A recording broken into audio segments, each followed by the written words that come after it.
Le premier procès, c'est par rapport à la corruption HLM. On a dénoncé des malversations chez le bailleur OPH Aulnay. On est passé en jugement face à l'élu, la conseillère au logement, Sabrina Missour, et on a gagné. Exactement, c'était le 7 août 2018, où il me demandait 100 000 euros, et au final, ceux qui doivent me verser 1 500 euros. J'ai été accusé de diffamation, de mentir tout simplement. Et au final, on a prouvé par A plus B que ce que je disais, c'était vrai.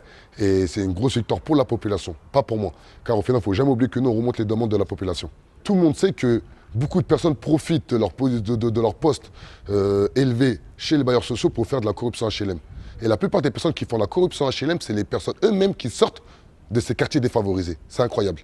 Donc, bien sûr, c'est connu de tous, c'est connu dans tous les patrimoines HLM, qui correspondent quand même à 11 millions d'habitants. Mais voilà, c'est un secret d'État, il n'y a pas un travail de fond qui est mis en place, en sachant qu'exactement le 22 mai 2018, lorsque Macron a pris la parole à la télévision française, il a parlé de l'ANRU, il a parlé des parcs HLM, il a parlé de revaloriser quand même, de valoriser du moins les personnes qui vivent en HLM, mais aujourd'hui, ce n'est pas fait. Le prochain jugement, exactement, c'est le 13 septembre 2018. C'est face au maire de la ville d'Onessouma, M. Béchiza. C'est par rapport au fait qu'ils ont sorti 3-4 phrases de leur contexte. Ils ont dit comme quoi j'ai voulu séquestrer le maire, comme quoi j'ai voulu brûler la mairie et comme quoi j'ai interrompu le conseil municipal. Exactement du 7 mars 2018. J'ai expliqué comme quoi on a tout fait pour essayer de faire valoir nos droits, c'est-à-dire nous la majorité silencieuse, car on n'a fait que remonter les demandes des habitants, ça soit par rapport à la police nationale, par rapport à la police municipale, par rapport au galion, par rapport à la piscine qui a été fermée, par rapport au quartier qu'ils veulent construire qui s'appelle le PSA, par rapport au parc Robert Ballanger qui veulent couper en deux, nous on est écolo, par rapport au fait qu'on veut construire des fermes citadines au pied des immeubles pour éduquer les gens à la politique alimentaire, voilà que des vrais sujets sociétals. Et bien par rapport à tout ça, à un moment donné, j'ai craqué, j'ai dit, si par rapport à tout ça, à un moment donné, personne ne nous aide, personne ne nous soutient, ni le président Macron, quoi que personne ne nous aide, nous serons dans l'obligation de commettre des actes de délinquance. Tout simplement. C'est à un moment donné, c'est qu'on ne veut pas en arriver là. C'était plus un cri à l'aide qu'autre chose, on ne serait pas filmé pour ça. Je suis allé devant l'Élysée, carrément. Je suis allé devant l'Élysée. J'ai posé une lettre, à la fin de la lettre, j'ai fait une vidéo où j'ai appelé M. Macron à venir à notre rescousse. Et au final, on m'a remis des policiers cagoulés armés. C'est incroyable. Je pense qu'ils nous craignent. Ils craignent par rapport au fait comment on s'organise. Car des personnes qui s'organisent sont toujours plus dangereuses que des personnes qui vont casser ou insulter. C'est pour ça que nous, on est contre la haine, contre la violence et contre l'insulte. Après, moi, je pense que c'est juste, peut-être aussi, j'ai ma part de responsabilité. Parce qu'à un moment donné, c'est bien beau dire les gens, mais moi aussi, j'ai ma part de responsabilité. Car parfois, j'ai un discours assez vindicatif, vu que parfois, on est face à des murs institutionnels qui sont juste incompréhensibles. À un moment donné aussi, parfois, on est diabolisé par des personnes qui nous connaissent depuis notre enfance, car eux-mêmes sont achetés à des fins électorales ou à des fins de pouvoir ou d'argent. C'est une réalité. C'est-à-dire qu'à un moment donné, c'est que ces personnes-là instrumentalisent tout ça pour nous diaboliser auprès des institutions, comme devant Gérard Collomb, comme devant certaines municipalités qui ne nous connaissent même pas. Mais vu qu'ils ont entendu Béchiza ou quelqu'un d'autre parler de nous, automatiquement, ils sont réfractaires à la discussion. Alors que nous, aujourd'hui, jusqu'à preuve du contraire, on prend toujours la concertation. Exemple, aujourd'hui, à 16h, j'ai rendez-vous avec la mairie de Gonesse par rapport à une histoire tragique de trafic d'organes. Ils nous ont ouvert les portes, on est dans une discussion intelligente, on a commencé vraiment depuis le 23 juin, on remet notre réunion en place. Demain, je suis convoqué devant les juges de Paris Cité afin de témoigner par rapport à ce que je sais. Et voilà, c'est ça le travail du mouvement La Révolution est en marche. Ça leur fait bizarre que des gens de Cité ne demandent pas un local pour jouer à la PlayStation. C'est une réalité. Ça leur fait bizarre qu'on ne demande pas de l'argent pour aller en vacances au ski. Ou ça leur fait bizarre de dire que nous, on n'est pas des victimes, on n'est pas des pauvres, on vit dans un contexte défavorisé. C'est carrément différent. Faut pas... Les sémantiques en politique, c'est très important. Le projet suivant, c'est exactement le 27 septembre 2018, face au commissaire de la ville d'Onessouma, notamment face à un agent qui a osé me mettre 2 amendes lorsque je suis sorti du conseil municipal, exactement du 21 décembre 2017. C'était mon premier conseil municipal. Pour une première fois, je faisais un acte civique par rapport à la fin de ma vie. J'étais bien habillé, on arrive, beaucoup de policiers. On ne sait même pas pourquoi. Ils nous diabolisent alors qu'on vient juste faire notre acte citoyen. On ressort de la mairie, je rentre chez moi et je reçois chez mes parents 2 amendes qui m'enlèvent 6 points alors qu'il me reste que 4 points, disant comme quoi j'ai pas mis mes clignotants. C'est tout balourd au début. Mais...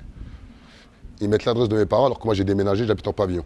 Donc là on voit clairement que c'est ciblé sur moi et sur ma personne, parce que s'ils ont pris la plaque, ils ont vu que la voiture elle est au nom de ma femme, tout simplement. Donc ça veut dire que je suis parti voir le commissaire de la ville d'Onessouma. Je demandé à avoir l'OMP que j'ai jamais réussi à avoir, l'officier du ministère public. l'officier du ministère public que je n'ai jamais réussi à avoir.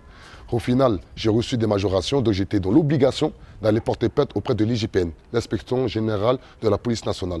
J'ai fait même une main courante. J'aurais même dit que j'en veux même pas aux policiers. Une erreur, ça peut arriver. Je ne sais pas pourquoi ils ont fait ça. Mais voilà, je veux juste que ça n'ait pas d'histoire. Et au final, j'ai été convoqué au tribunal de police de Bobigny, où je dois comparaître pour pouvoir expliquer les tenants et les aboutissants. C'est incroyable. Après, il y a un procès avec Alliance Police Nationale et M. Gérard Collomb. J'ai eu une audience de fixation exactement par Alliance Police Nationale le 5 juillet 2018. Et j'ai eu une audience de fixation avec Gérard Collomb le 5 septembre 2018. Et ils ont regroupé les deux histoires à la demande du procureur de la République. Et je vais être jugé le 28 novembre 2018 au tribunal de grande instance de Paris. Et en plus, c'est bien, c'est les jugements, c'est les tribunaux exclusivement pour les politiques. Donc voilà, ça donne un peu de prestige à ce jugement-là. Et ça va le faire. Alliance Police Nationale, il m'accuse d'avoir injurié des personnes, notamment Frédéric Lagache et M. Delage, qui est le secrétaire général et le secrétaire général adjoint. Et le ministre de l'Intérieur en personne a porté plainte contre moi pour injure envers la police nationale. Pourquoi? Sur quelle base? C'est incroyable. J'ai même honte de dire ça pour la France, mais c'est une réalité. C'est que M. Gérard Collomb a osé dire que le fait, j'ai posé une question, j'ai dit qu'il y a des policiers qui nous violent, des policiers qui nous tuent, des policiers qui nous frappent. Qui nous protège? Question. Et bien ça, c'est une injure. L'État policier, c'est une réalité à un moment donné. Et vous avez fait la Révolution en marche, vous avez fait des manifestations devant les syndicats de police et tout. Oui, parce qu'après, je constate qu'au jour d'aujourd'hui, quand même, manifester est un droit constitutionnel. C'est-à-dire, lorsqu'on allait devant les bureaux de l'Alliance Police Nationale, on avait toutes les demandes administratives requises, où on n'est jamais parti avec un message de haine. Au contraire, on était toujours dans un message d'amour, de respect, surtout de concertation. Car il ne faut pas oublier, on a fait 2 mois de mobilisation. C'est énorme, 2 mois, une fois par semaine. Exactement du 2 février au 30 avril. Après, on en a remis une autre couche après derrière. Mais nous, l'idée, c'était juste avoir une réunion. Juste être reçu par les responsables afin de leur exposer les faits que c'est comment se fait-il qu'un syndicat de police, qui a pour vocation de défendre les intérêts des policiers, se permet de faire de la politique, de faire de la stigmatisation de tous les quartiers, comme eux disent, populaires, et au final, le diaboliser tout ça afin de défendre 5 collègues qui ont commis un acte de barbarie en réunion sur un dénommé Théo. Nous, le mouvement La Révolution est en marche. On a tendu la main à la municipalité, à la police municipale, au préfet de la Saint-Denis, M. Durand.